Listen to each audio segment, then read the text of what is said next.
It's for reals this time. All So right. Arvada does city council meetings live, right? Westminster does them live, but just broadcast audio.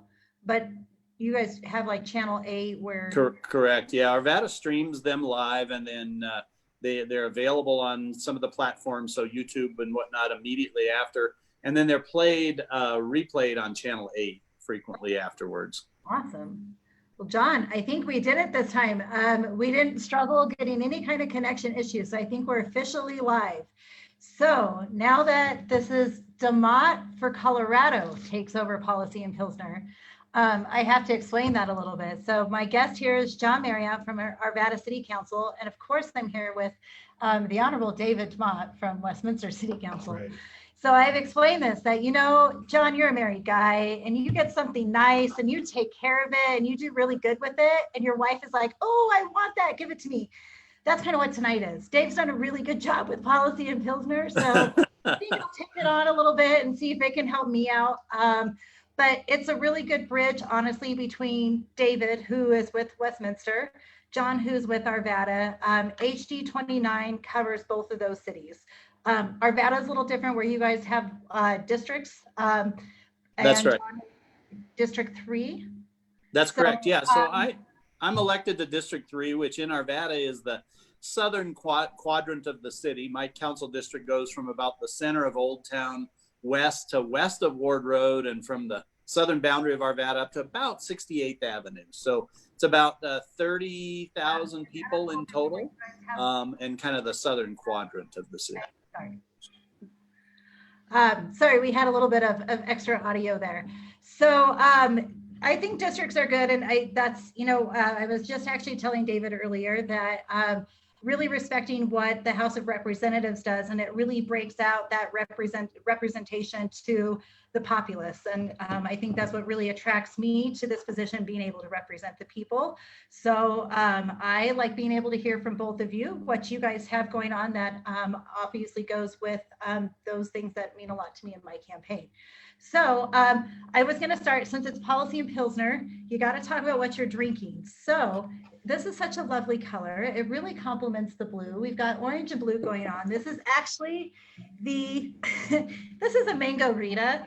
This is what I'm where I'm at tonight. It's been a long week and this is really tasty. So Wednesday. It's been a long week. So so that's what I've decided to do. As far as a campaign update, tomorrow I'll be doing a live with the Jefferson County Republican Party just to talk about actual campaign issues and get in there. So I'll hand it over to you, John. Tell us what you're drinking. You gave us a little bit about your background, but also curious with your professional life and maybe if it's been affected by COVID-19 right now, and we'll kind of take it from there. Yeah, well, Vanessa, thank you. I appreciate it. So yeah, here's what I'm drinking tonight. I have a Odell's Brewing Company Colorado Lager. Here. And, I had to go borrow it from the neighbor, actually, because we were completely out, and I just rushed home after work to get here. So, so my background, I served the Arvada City Council District 3. I grew up in Arvada. I'm kind of an Arvada kid, and I've gotten to stay here my whole life. I feel very fortunate to have gotten to do that. And it's been great to see my hometown change over the last more than 50 years that I've been here. I own a ski and snowboard retail store called Larson Ski and Sport at I-70 in Kipling. And so that's my day job. Along with, I also own and manage some real estate, some residential real estate here in Arvada and in Lakewood. And so, current challenges, obviously the times we're in is a huge challenge. My business is one of those that's on the edge of being essential. We do sell bicycles, so our bicycle component is essential. We also are in the ski and snowboard business, which of course all the ski areas were closed down a few weeks ago, so not much demand for the ski business. My challenge there really is I am doing everything I can to keep as many of my employees on and employed as possible, for a couple reasons. One, they don't deserve this. They did nothing to deserve this. Number two, I need them for continuity for other times of the year, but this sudden stop, this slamming our feet on the brakes thing really has put businesses like mine in a very difficult position. Today on a normal day, my store would have done somewhere around 200 transactions. Today we did 2. And so the change in daily business is dramatic. I'm paying attention to the CARES Act. I believe we are going to use some of that to help keep some of our people employed. But on the other hand, I've also lost some employees too who have elected to leave, and some that I just couldn't keep. And so I fear for their safety and particularly their economic well-being. So that's on my work side. My other side is I own a bunch of residential real estate, and I've had some, dramatic interactions with tenants in the last week or so who are in a position because of this sudden stop in the economy that they no longer have jobs. They no longer have any income. Of course, today is April 1st, and so rent is due today. And I have a number of tenants who cannot pay the rent. And so I have spoken with all of them. I've been working with all of them for a couple of weeks, and none of this is a surprise. And nobody's getting evicted now, but I have mortgages on the places that they're renting, and so the money kind of passes through me as much as anything, and so it's obviously can't go on forever. And so on a human scale, that's a really difficult thing to go visit your tenants and have them sobbing on the couch because they just don't know what they're going to do. They are an inch away from being homeless, and so that's one of those expenses. There's food, there's electricity, there's exactly right. And this economic stimulus to give everybody a check will help for a very short amount of time. But the reality is, unless we get our economy back going, unless we start making some decisions that are based on the economy, or that at least have the economy as a factor in making that decision, some of these people are in for a really, really tough time. And so, on a personal level, those are the issues I'm trying to work through with trying to deal with all that comes from those things. And, it's uncharted territory. We're going to do the best we can. And that's all I can really do. Well, I agree. I think on a different end, there's people who are overwhelmed, I guess, in a good way with the kind of work they do. So, for my husband being in technology, what does that look like for you professionally? But also, where it's frustrating because where could companies have planned better, and where do you kind of see this driving that piece? Well, for my company, we're primarily everything's in the cloud. It's funny, I worked for a gentleman named Mike Ranero for 15 plus years, and I was kind of his right hand for a long time, and he would always give me a hard time because I never wanted to put anything in the cloud when that first was a thing, and I didn't want to give it out as services. I'm like, why would I want to give my job away? I'm like, you need me because I do this stuff. And so after I got recruited to run my own IT department, I've done every single company I've been at. My whole move has been to the cloud because I haven't had staff at most of the companies. One company I had a small staff. So kind of really went to the services model, and that's really how IT is. If you're kind of more on the edge of things. So for my company, it was actually really easy.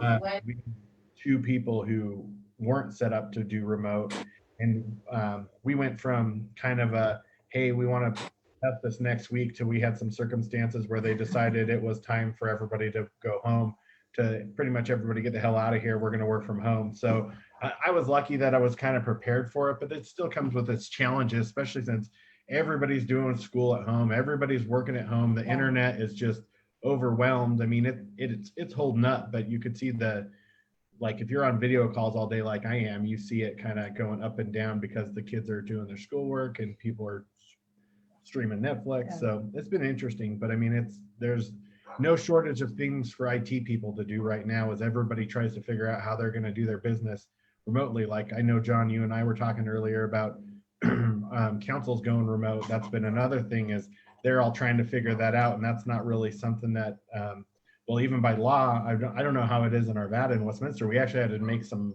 ordinances in our last in-person meeting, which was the most awkward meeting ever. Everybody wanted to be, far apart from each other, which is very difficult when you're on a dais. And it's been interesting to try to see that and how it goes through. But we, in Westminster, we always do kind of like a dress rehearsal. So we see that everybody's online, and our clerk always kind of jokes like, oh, I'm really not worried about you. Like, yeah, I got it. I'm under control. But it's interesting in Arvada, you mentioned that we've only had one meeting since all this happened. And one of the things we needed to do there was suspend our rules so that some members were there on the dais and some members were in remotely. And we had just one issue to deal with that night, which was extending the emergency declaration. And so that was a very easy issue to do. Our next city council meeting on Monday will be all of us in remote. And it brings up an interesting question, because what's the impact of public participation on a remote meeting versus an in-person meeting? And we have several issues coming to the fore in Arvada that are important issues that are going to generate lots of interest. We have a single hauler trash proposal. We have a development proposal in Old Town. We have short-term rental issues to decide. We have a new land development code to adopt. And all of those things get lots of public participation. And so part of the debate we're having is it equitable to all the citizens out there to have meetings only remotely where their comments are either just emailed to us or they can make a video comment? And does that have the same weight as someone standing in front of you at a dais and making a comment? And does everybody have that capability? And does everybody have that capability? And comment. And those are some really big issues. I mean, single hauler trash was a huge issue in Westminster. Right. And I mean, that definitely took nights and nights of testimony, in-person testimony for everybody to feel heard. So I can definitely imagine those kind of for us so far, we have kind of decided we are not going to take on these issues that are going to bring a lot of public interest forward at this time. We're going to hold those off and make sure we keep the business of the city going. Dave, as you know, one of the things we do is we approve a consent agenda at every meeting. And those are, routine expenditures. We never have any discussion on them, or we rarely do. And it's all the things that kind of keep the city going. Our intention is to continue with those, but I'm afraid if this goes long enough, at some point we'll either have to, or there will be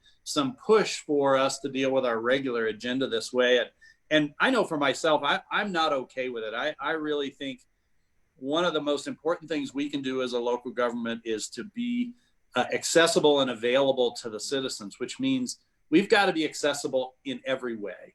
And so when it's appropriate and we can have in-person testimony, I am happy to deal with those issues. And one of the good things that may come out of this is we've never allowed video participation in our city council meetings before. It was you had to be in the chambers or else you couldn't participate. Now you could watch, but you couldn't interact with video.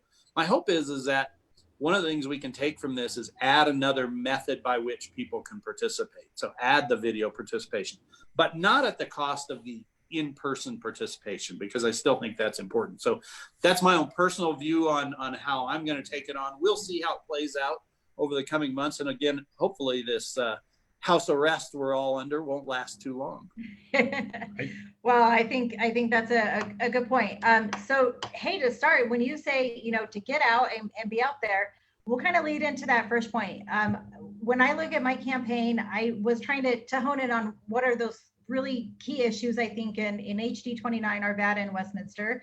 So I went through, identified kind of growth in transportation, school safety, and mental health. I think where cities come in, and each of you guys can give kind of those, I guess, expertise of the city is looking at particular issues. So John, I was kind of thinking with Wadsworth Bypass, and you might have to correct me if I'm wrong on the intersection, but I think it was around 56th Avenue. There was some work that was done, and Wadsworth, again, is owned by or is managed by CDOT because it's a north and south artery. But there was a left turn that prevented a neighborhood to the east of Wadsworth from being able now to turn left to go southbound onto Wadsworth. So how are these decisions made? I mean, you as a city, I can only imagine you guys get those phone calls and emails. Yeah. Transportation is huge. We see now that delivery, being able trucks to get to businesses. When we have snow, it is so important. We are not a society that's looking to get rid of our cars. RTD continues to be a point of contention across our city. So growth in transportation to me look big. What does it look like to the city of Arvada? Yeah. So great question, Vanessa, and a good issue to have picked up on. So the issue there on Wadsworth, you're exactly right, is at West 56th Avenue at Wadsworth. And what changed there was with the opening of the Gold Line, the city of Arvada built our transit hub right adjacent to the Gold Line station. And because of that transit hub, it's a single structure that the buses use the bottom of it for a bus transfer facility, and then the top levels are parking, and then just adjacent to it across the tracks is the train platform. So it provided a really centralized place where people could transition from a bus to a train, or park their car and go to the train, or park their car, go to the bus, all kinds of different transportation options. And so it was particularly a really good solution, particularly in Old Town where there's not much space and there's very high value placed on the parts of Old Town that are already there. So there was not the ability to do a big redevelopment project to build something there. And I think we came up with a really good approach for getting all that in place in a way that really functions well. But one of the consequences of that is that the buses that leave that transit hub leave onto Vance Street, and then they need to go east on Vance Street to the Wadsworth bypass to be able to continue their route. And that's along 56th Avenue. And so because of that increased bus traffic, it met the warrants that required that CDOT put a light in at West 56th Avenue where there wasn't one before. And so that's a good thing. That provides movement options. But the disadvantage to it was the light that already existed at West 55th Avenue was too close to the light at West 56th Avenue. So the light at 55th Avenue is still there, but there's not enough room there for all the left turning movements to happen. So if you're going east or west on 55th Avenue, you can make right turns, but you cannot make left turns in either way. And it absolutely impacted and disadvantaged some Arvada residents that reside in the neighborhood there. That's called the Columbine neighborhood. Now they do have options. So there are connected streets that get them around two different ways to exit their area, either going down to 57 or 52nd or up to 56. But it is a change, and it is less convenient for some people than it was before. So it was a decision that CDOT made, however, being that Wadsworth is a state highway. So CDOT really made that decision, and we've done everything we can to make it work.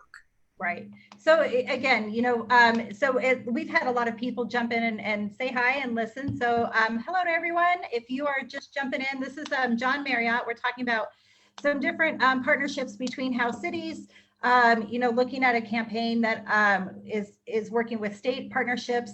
When you make those decisions, it affects a lot of people.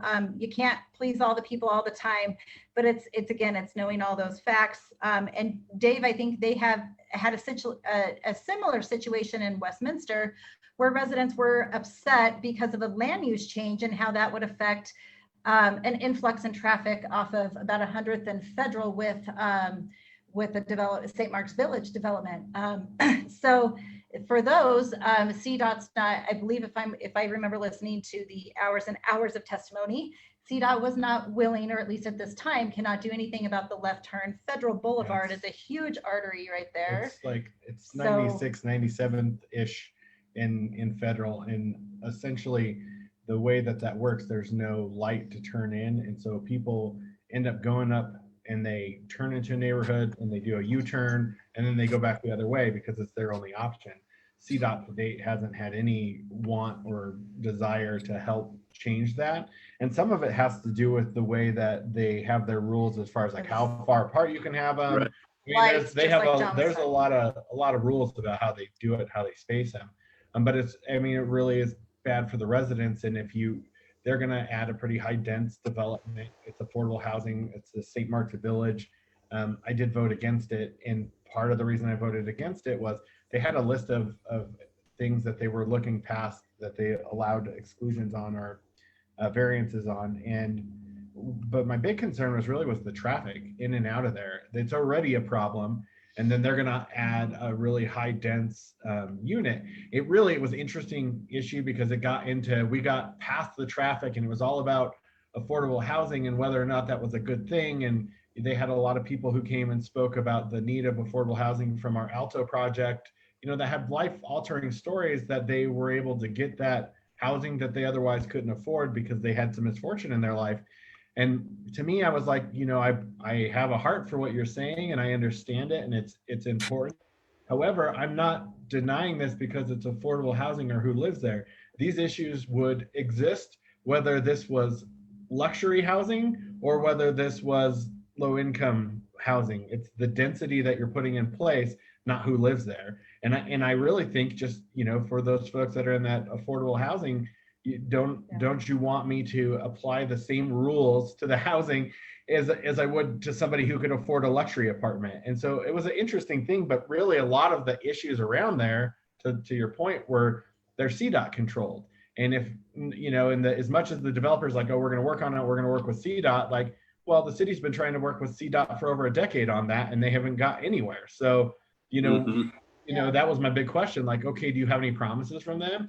And the reality was they really don't. So we'll see what CDOT does. They had a couple different options, but at the end of the day, some of that stuff is outside of our control, even though we're the ones who are going to get the phone calls about it. Right. And the best we can do sometimes is direct them to CDOT. I know I had an issue when I was early on council where somebody was complaining about how high the weeds on the median on Wadsworth had grown, and because they had, for whatever reason, hadn't been taking care of it as well as they used to. I was able to contact the city and say, could you please contact our CDOT person? And I'll tell you, within a day and a half, they were mowed.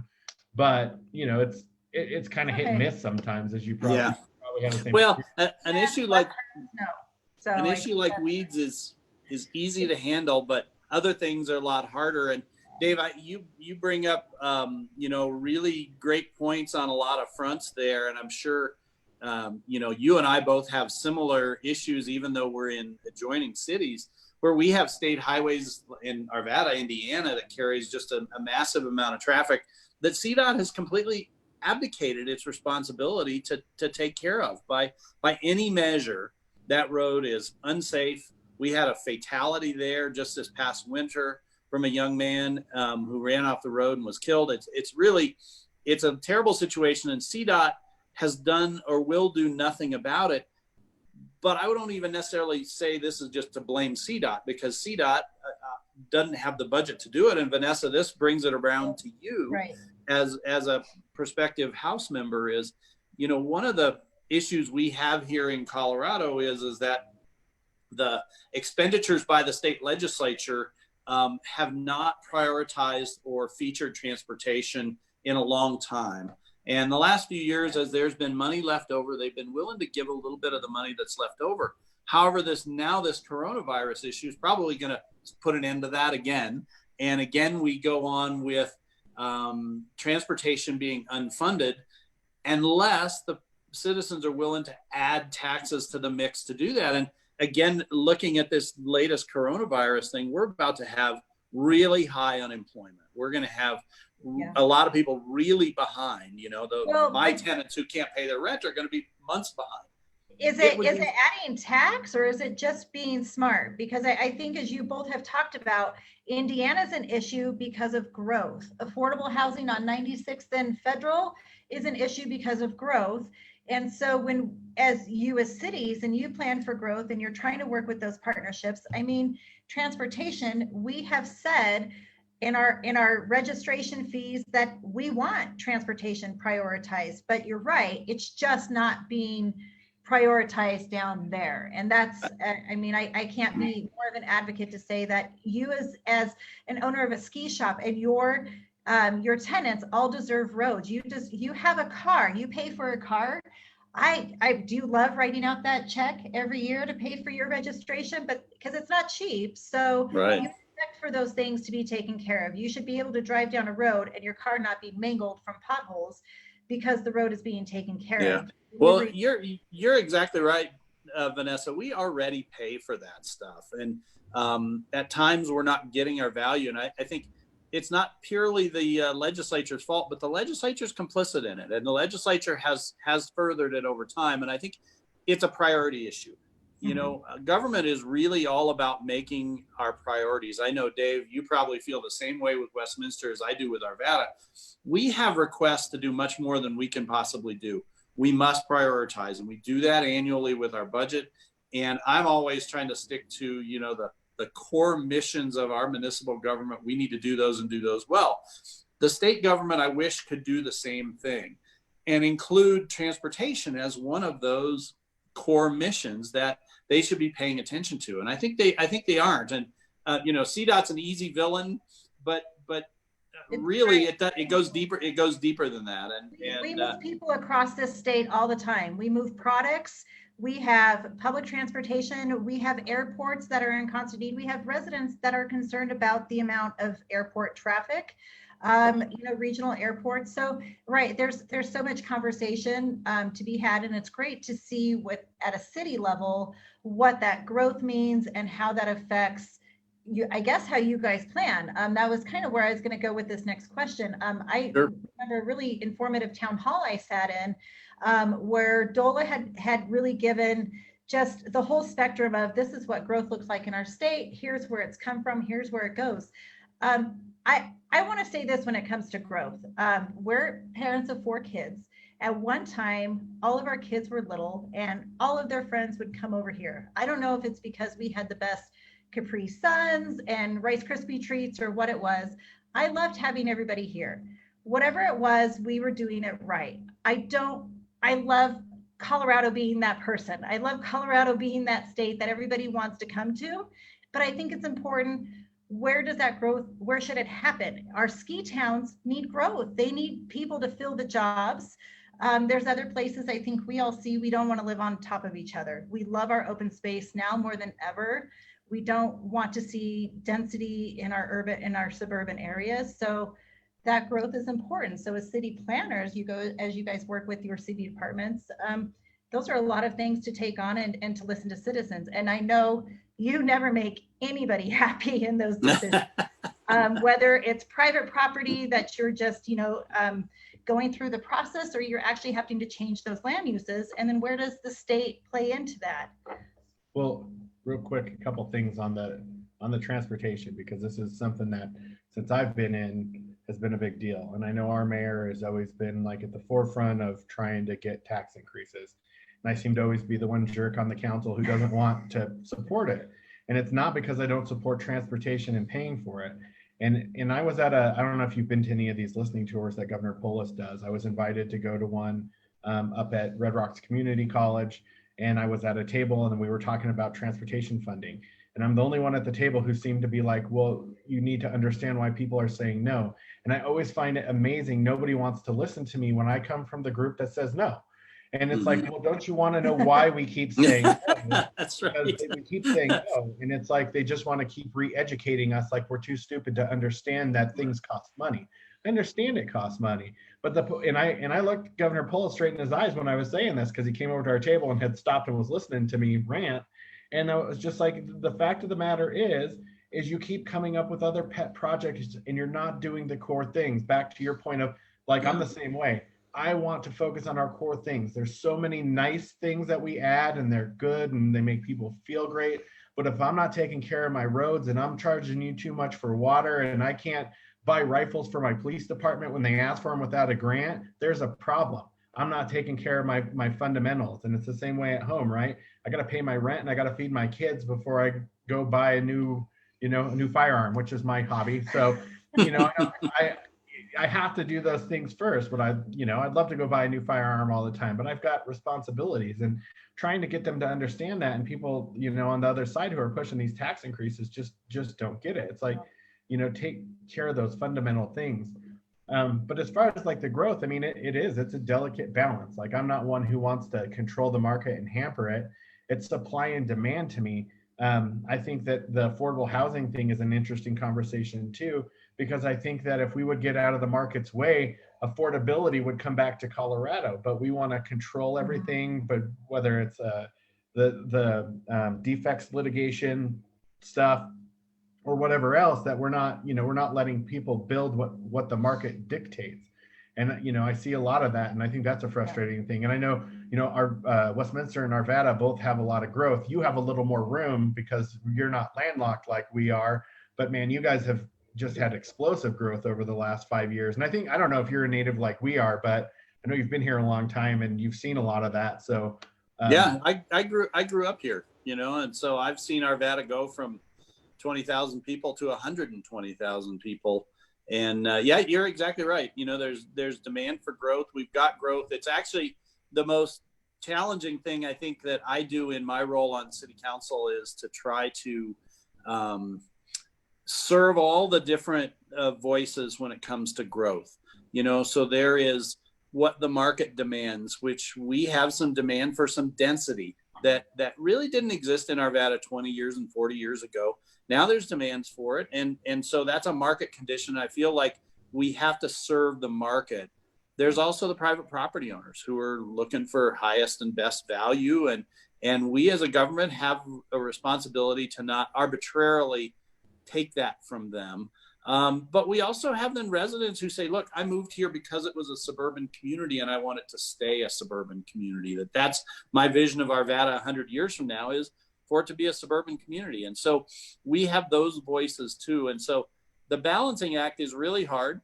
Basically, every development, as you well know, every development of any size that comes forward, a lot of people are for it and a lot of people are against it. And the best I think we can do is try to use real data, try to use real planning to allow the appropriate things in the appropriate place. Like, for us, we have the gold line. I know you guys have the B line and the north line will be coming. Around those stations, it seems just absolutely appropriate to allow density. So that's what we've been doing. And there's been some rub and some rushback because of it. There's also been part of the development community that thinks, well, Arvada's open for density. We can put it anywhere. We're going to propose anything. And so we've had to rub them off too. And they haven't been so happy with that either. But that, those are a delicate balance. And those are questions of our time, because 10 years from now or 20 years from now, the sentiment in our times may be different enough that the decisions we're making today may very well be different in that time. But I think the best we can do is exactly what you're doing in Westminster there, which is you take each one as they come, try to use real, not the way it feels, but real data, real planning to do it. You mentioned affordable housing. That's a big issue these days. We have some of that in Arvada. We've got a lot of it in Arvada. We have more coming in Arvada. We've got some affordable housing redevelopment coming in Arvada. And I've always been of the mind that we should cooperate with that. That's a good thing for some of our residents in Arvada, but we also shouldn't have them be less than. We shouldn't allow affordable housing to be built differently than the market rate housing. Always be built in, I guess, one section of town. And I think that's right. It needs to be dispersed throughout town. It needs to be as high a quality, as good a living experience. People who live there shouldn't be stigmatized. And we need to do it appropriately. And so each of those becomes really hard decisions. And, I would just say we do the best we can with those in trying to make the best decisions at the time for each individual project. Well, John, just to go back to something you had said, when you make those decisions about growth and knowing what the market demands, knowing what kind of inventory you have to even allow growth, there's a lot of data you have to bring in. So I know, not for counselors to not get too far into the weeds, but when you're looking at, your agendas and you're looking at your 700 to 800 pages of your council packets, there's a lot of data. Is that coming from the state? Is it coming from independent studies?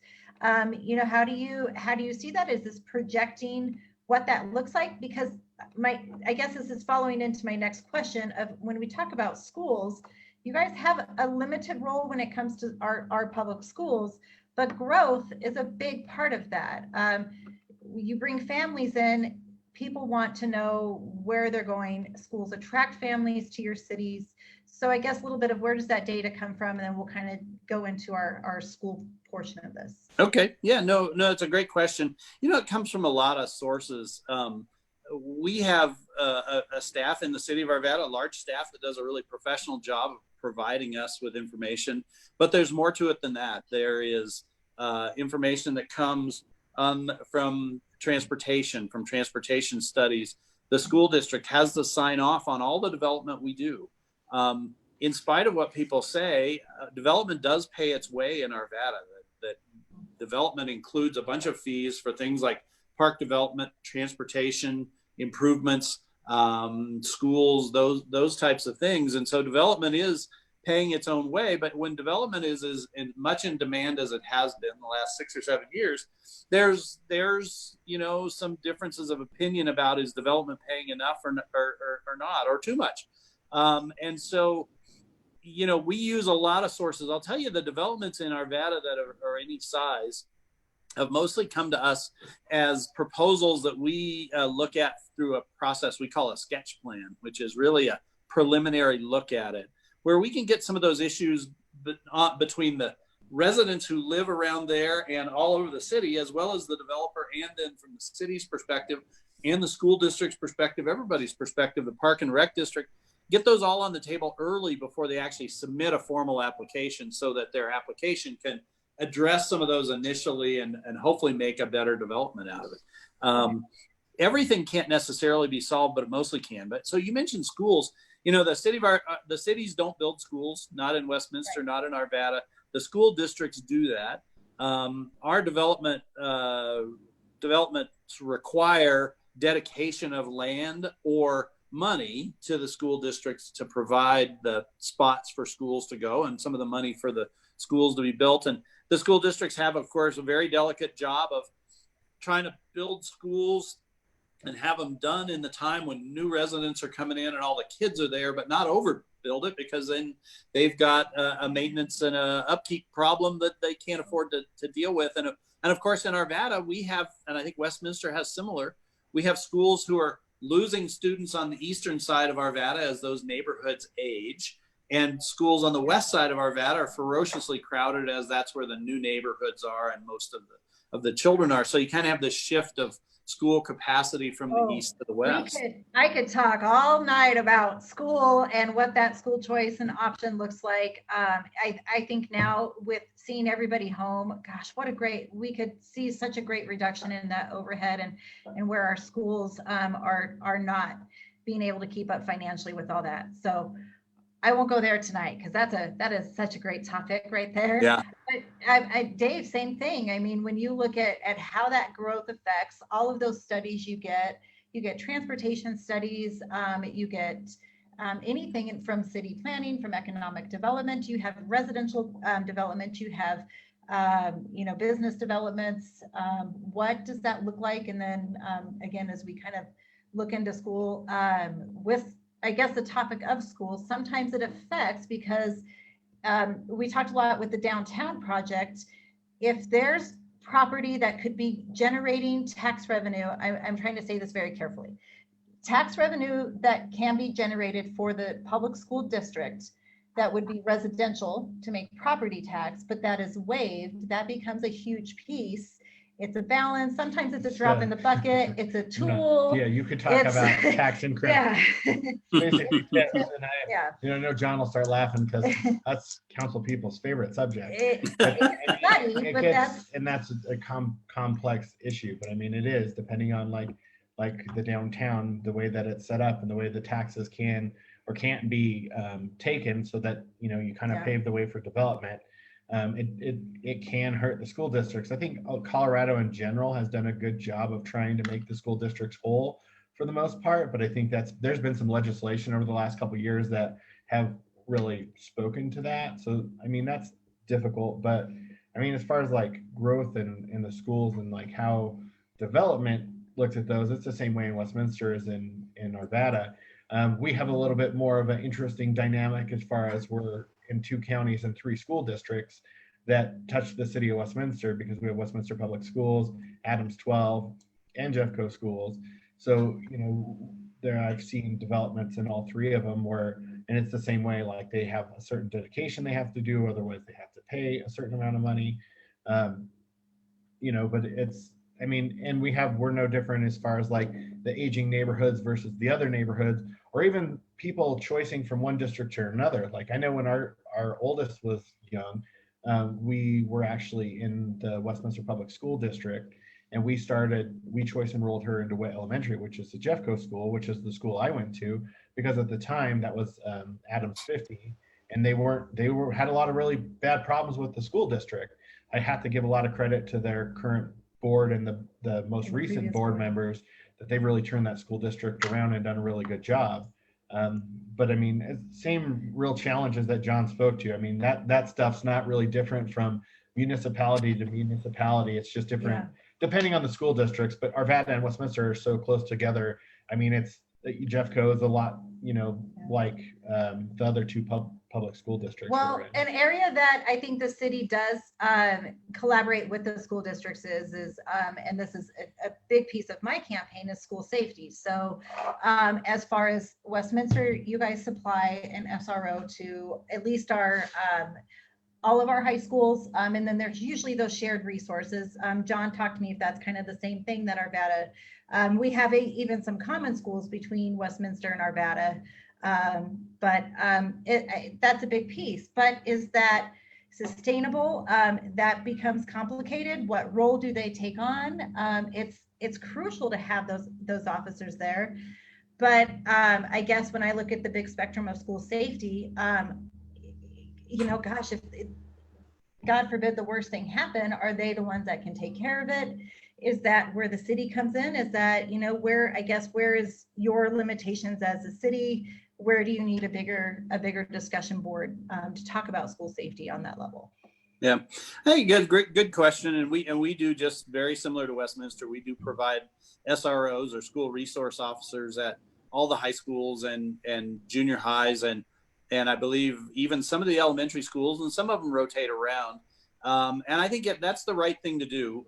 It's definitely, I think, valuable use of resources, valuable policing, but it also is a cost of schooling that is laid off on the municipality. Although security and safety at schools is a municipal concern too. So it's not like it's just a school responsibility that the municipalities are helping with. This is really all of our concern. So I find it totally appropriate for us to be doing that. But it does take a lot of resources, significant amount of resources. And then we get into even some of the issues of how those resources are used. I know, when I was in school, and David was too, not that I ever got in a scrap with people being as opinionated as I am, but we usually would get brushed off and taken to the principal's office and made to shake hands.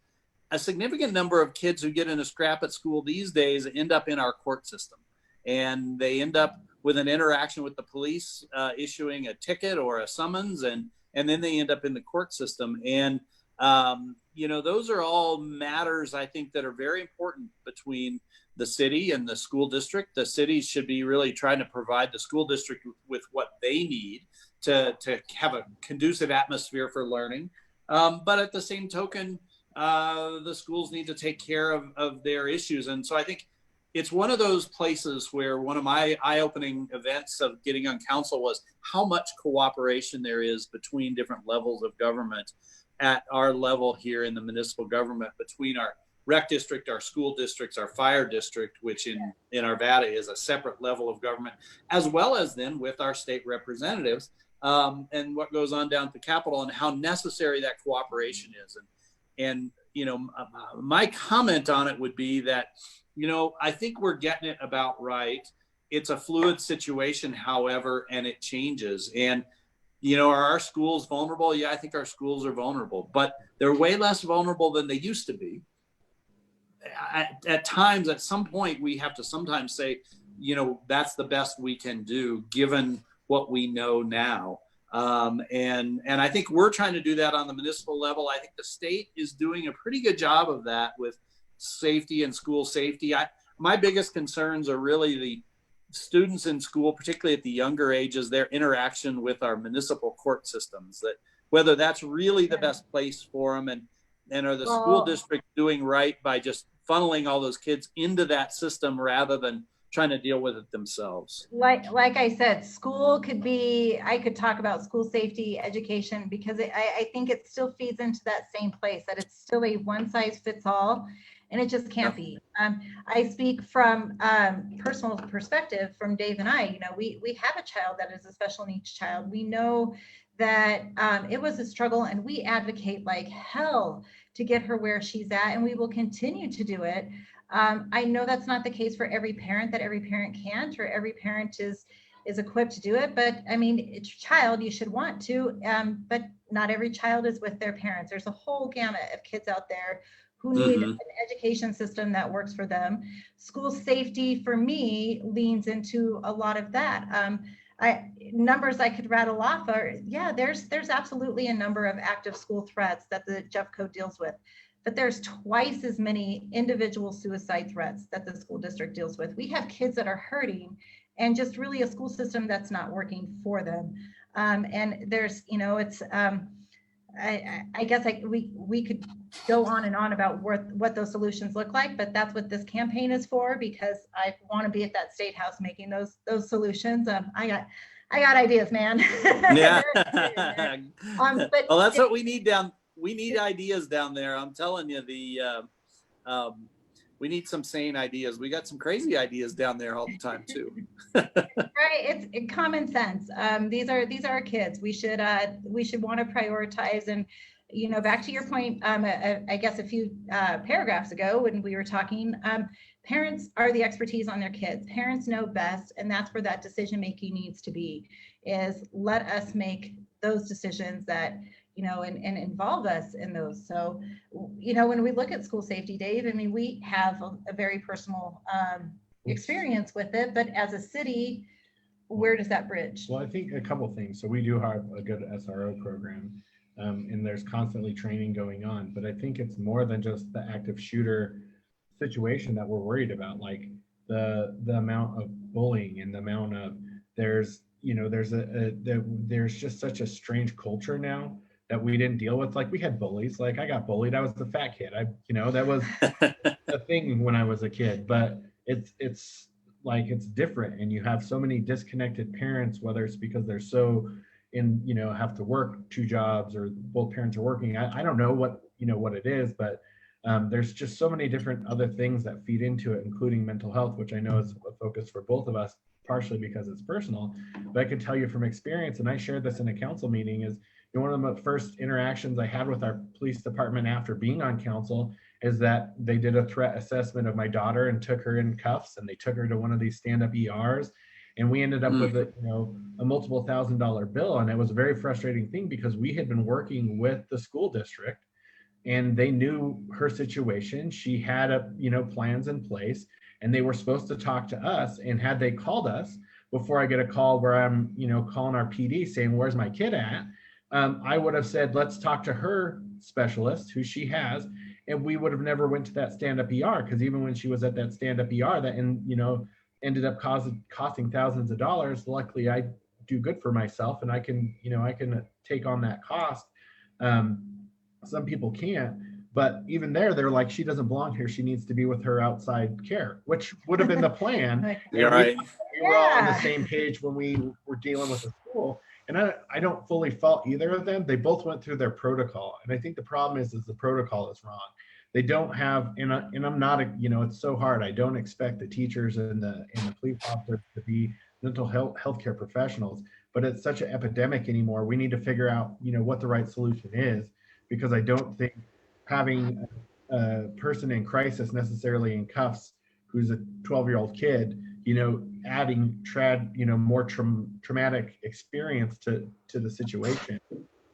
You know, I wish my kid didn't have to go through that, but I also am the kind of person, like, you know, we all go through things for a reason, and, you know, what can I do with that to make it better? One of the things that, you know, I've done is, like, I helped my group decide we were going to make mental health a priority in our strategic planning. And I remember somebody asking in our last goal, like, well, is that really our place? Because that's a county thing.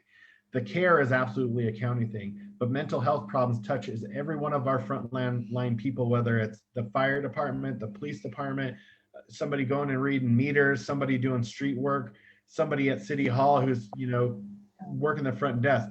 We all unfortunately have to deal with that. And so it absolutely is a municipal problem. It's really a societal problem.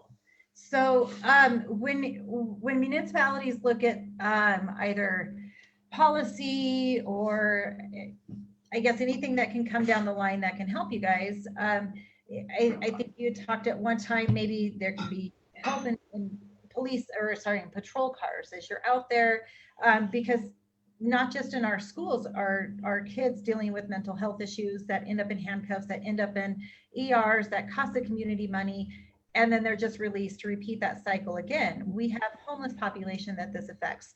We have, domestic violence. It's April 1st. It's Child Abuse Prevention and Awareness Month. We have, child abuse that this affects. Mental health comes a piece of all of those facets. So is there policy, is there funding at your city levels, or do you wait on states to make, I guess, effective policy, trickle it down? Or do you? Well, I know for a good example in Westminster is we just got a grant, a state grant. Yeah, our dogs are going crazy. That is specifically to do mental health training for our officers. And again, like I don't, think that they need to be the mental health care professional, but that Westminster's done a really good job of training them so they know, am I dealing with somebody in mental health crisis? Am I dealing with somebody who's, strung out on something? Unfortunately, a lot of times those two things intersect, but we want our officers to know, to be trained to know what they're dealing with. I don't know. I imagine Arvada does some similar kind of training. Yeah, we do actually both training our police officers, and then we instituted a kind of an innovative program a couple of years ago, and it's really had good results. And that's we've co-located some mental health professionals with our police department, and so it's another one of those things that's kind of an additional expenditure by the municipality, and we're very blessed to have financially been conservative enough to where we can do that.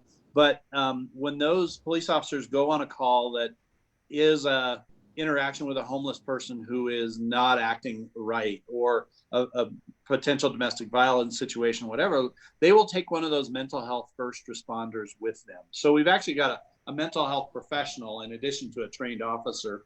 And so far it seems to have had good effect. It's really worked. Here's the issue, though. I have to ask in this realm, because this is my area of expertise. This is what I'm going to school for. I look at social work as such a huge impact we can have in our communities.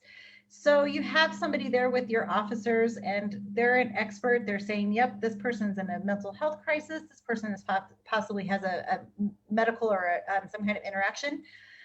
But then what? What do you guys do with them? I mean, the problem just doesn't stop when they go to the ER and maybe they get med up. But then what? Is this where the state needs to jump in? There's not facilities for them. There's not aftercare. Then what? Vanessa, you're exactly right. The mental health thing is more than just an initial interaction with somebody who's having mental health difficulties. And from our perspective, we are addressing and doing the best we can do to address the initial part of that, which is the initial contact with them. But there's everything that goes after that, the aftercare, and of course, a lot of these interactions end up in the court system.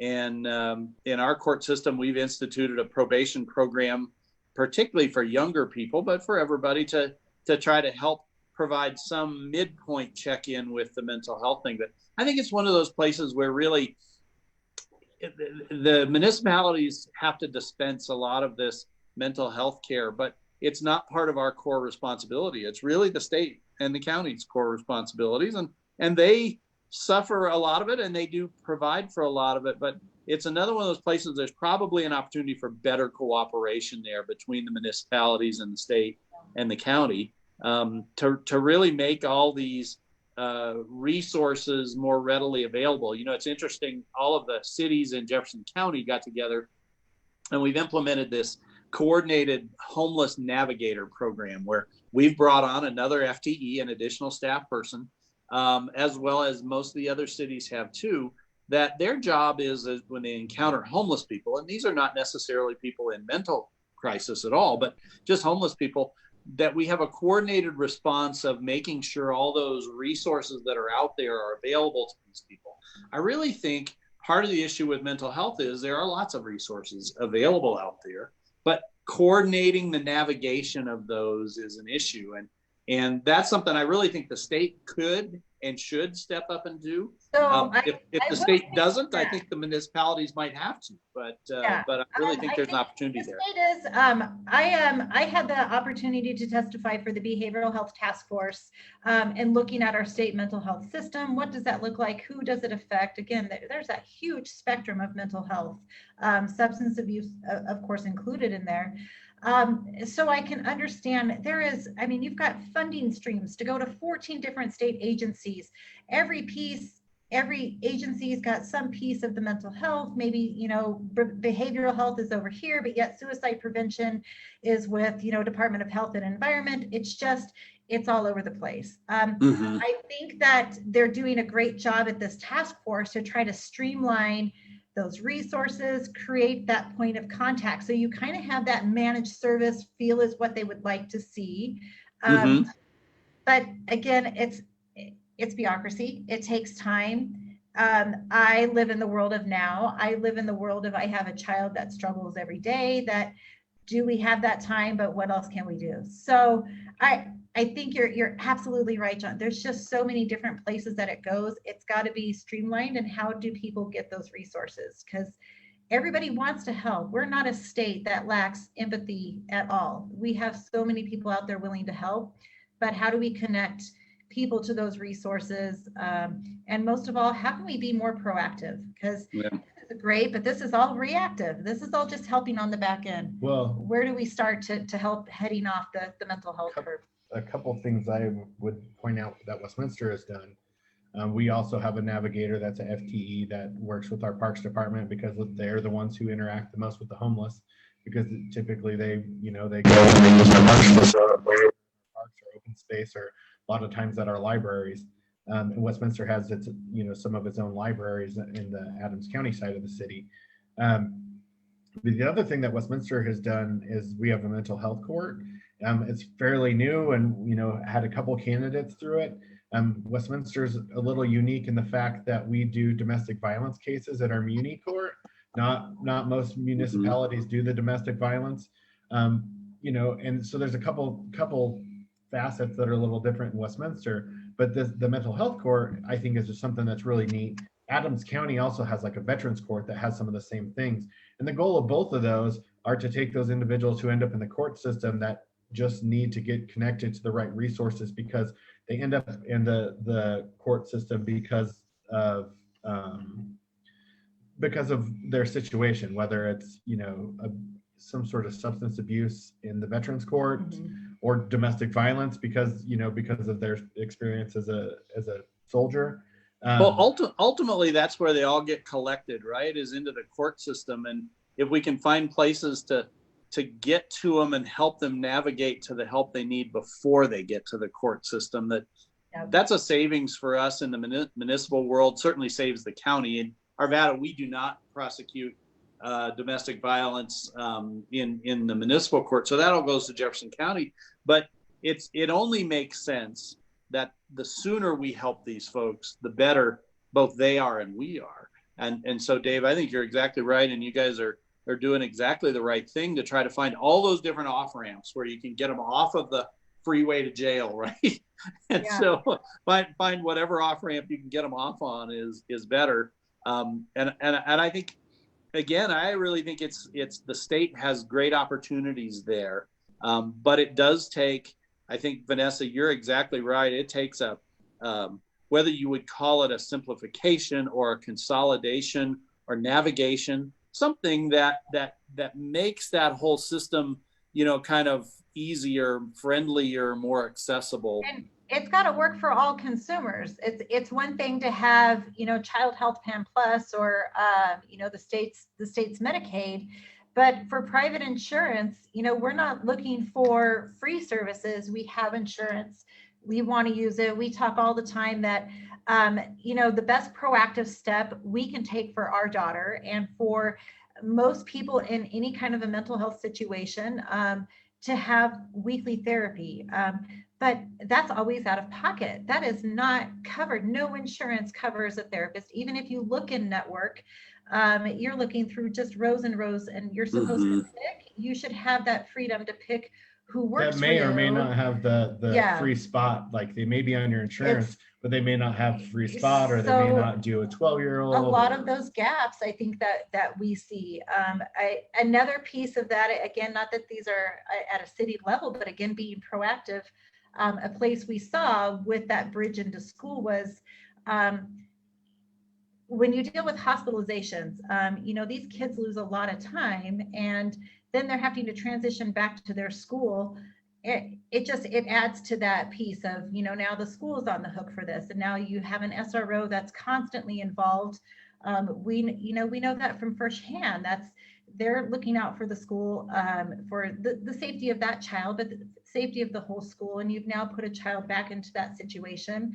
And it just really kind of keeps escalating. So there's so much to be said for how we start addressing and being proactive with those. Being Child Abuse Prevention Month, I would think, like, how does the mission of Ralston House that you served for so long, like I see a lot of what you're trying to do is the same mission they do in different facets. So it'd be interesting to hear you share what that is, because I see it's the same thing. It's all about getting you connected to the right resources to get you out of the cycle and prevent some of the trouble down road after you hit that point in life. Well, Ralston House is, I love them. They do some amazing services for children and teens in our community that have gone through those situations of abuse, neglect. In Colorado, a majority of those cases are dependency and neglect cases, but it's about connecting them with those resources and building on. I always say, that justice piece is so important for any child, of course, but any person who's been a victim of crime. But really for them, just having somebody listen and then having those services provided to them. So that's one of those great collaborations that we continue to talk about with governments of victims compensation funds and the county coming in, detectives being able to use this resource of Ralston House free of charge. So you as a counselor, when you're looking at budgets, that your citizens are being taken care of, your detectives, your agencies not being charged to take and really create a much better case and get justice for these victims, whatever that looks like. Places like that, they're priceless in our community. You guys both cities have been great at really allowing budgets and making sure that Ralston House, CASA, a lot of these places can continue to do that work. So again, looking at those proactive steps, and if taking care of these kids and giving them services and making sure they're heard when they're a victim at first, maybe they don't end up with mental health issues and those dependency issues later on because they weren't listened to as a kid. It's an interesting concept. So there's the term broken people break people. And it was funny today, there's, it's campaign time, and I saw there's some conservatives that are going through this whole thing where we're going to, partially vet candidates. And if you have a bankruptcy or any arrests or anything, we're going to crucify you. Like, okay, well, are you looking for Jesus Christ to run as a person? Because I'm sorry. I'll vote for him. He's got my vote. The difference between the person who's going to end up with a check on your sheet there versus somebody else is they didn't get caught for something they did, because none of us are perfect. And, I have my dirt in my past. We all do. I'll own up to anything that you find on me that's true. Great. Yeah, that was me. Well, my life's went a lot of different places, but point being, back to the connecting people to the right resources, there is a path to redemption. People have to choose that path, but sometimes that's just getting them the help to make it through a hard place. And I think, as somebody who, looks at a budget and says, is this worth spending money to get people connected to resources? Well, hell yeah, it is. If that means they're not in the court systems and they're a productive member of society who's not a danger to themselves, their loved ones, and the rest of my city, absolutely, it's worth the money. But it's about the right programs and the right people and the right place in the system to connect them to those resources. So, and you know, I don't know how you feel about it, but like anytime I see those things, that's how I feel about it, because as much as I'm a small government person, you know, these are things that, you know, you've put us in charge of, and we're a representative government. And just like transportation, these are those places to Yeah. prioritize. This is where consent of the government has said, we hate taxes. Damn it, we hate taxes, but you could tax us for our roads. We want that. You could tax us for our education because we want an educated populace. We don't want it, but let's prioritize. Yeah, I mean, pieces. back to the SROs. If you as a taxpayer asked me, would you be willing to pay X amount extra taxes so we had a dedicated SRO at every school? I personally would say yes. I've always said that. Like, there's that debate, and I'm a big Second Amendment gun guy. But you know, there's the debate about whether or not we should have teachers carry. Teachers don't, you know, if in my opinion, if a teacher wants to and they're trained, I don't have a problem with that. Should I ask a teacher to do that? No, they're Of course not. They want to go be a teacher. But if you you know, back to your saying that is one of our responsibilities, and that's a partnership because we're the ones who are in charge of the police departments who protect our citizens, then yeah, if you want, you know, I would advocate for that. Like, that would be something, if you came to me and the majority of council said, would you vote for this? I'd vote for it.